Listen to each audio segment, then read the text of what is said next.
Bienvenue dans ce module dans lequel nous allons voir l'une des nouveautés 2013, la possibilité de combiner des formes.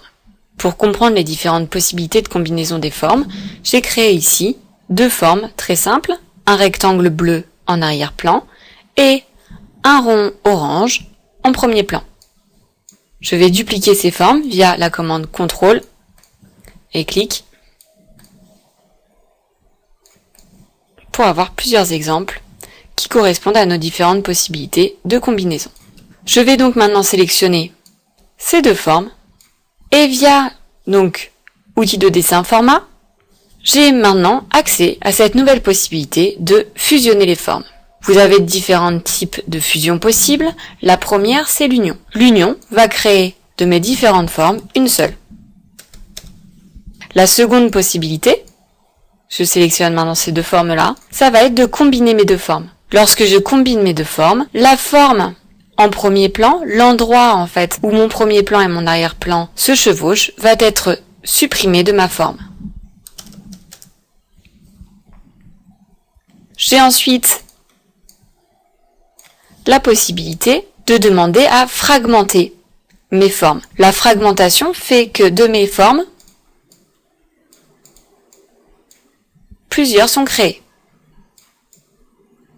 Ainsi donc, je pars d'une seule forme et j'en crée autant que j'ai de parties. Donc ici, la première partie qui était toute seule, la seconde partie qui était le chevauchement entre la première forme et la deuxième, et la troisième partie qui était la deuxième forme toute seule.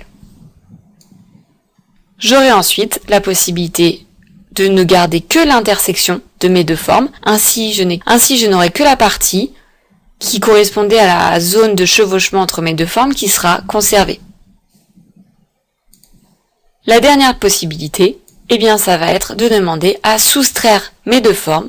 Dans ce cas, la forme en premier plan va venir se soustraire à ma forme d'arrière-plan.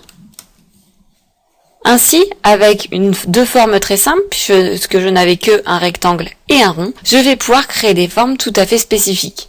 Je reviens donc sur l'union qui va me permettre de créer une forme bien particulière en réunissant différentes formes. La forme combinée qui va me permettre de soustraire et de dévider certaines formes.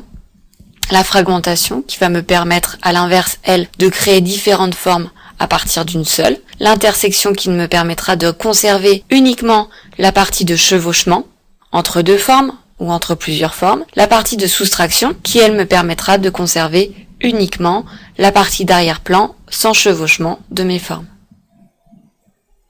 Cette fonctionnalité est donc l'une des nouveautés de PowerPoint 2014. Pour exemple, je vais créer une nouvelle diapositive vide. Je souhaite créer un nuage un peu plus personnalisé. Eh bien, il va me suffire de créer différents petits cercles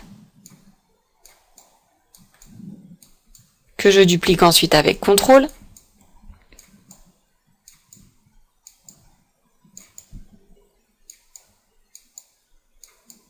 Je sélectionne ensuite l'ensemble de ma forme, puis dans format fusionner les formes, je vais demander à les unir. Et j'ai donc maintenant un nuage personnalisé. Encore une fois, chaque forme est une zone de texte par défaut. Ainsi, une fois ma forme créée, j'ai juste à commencer à écrire dedans pour qu'elle devienne une zone de texte. Ma forme aussi, nouvellement créée, pourra prendre toutes les fonctionnalités présentes dans mon logiciel quant à son format et à son remplissage. Dans ce module, nous avons donc vu l'une des nouveautés d'Office 2013, qui est la possibilité de fusionner des formes entre elles.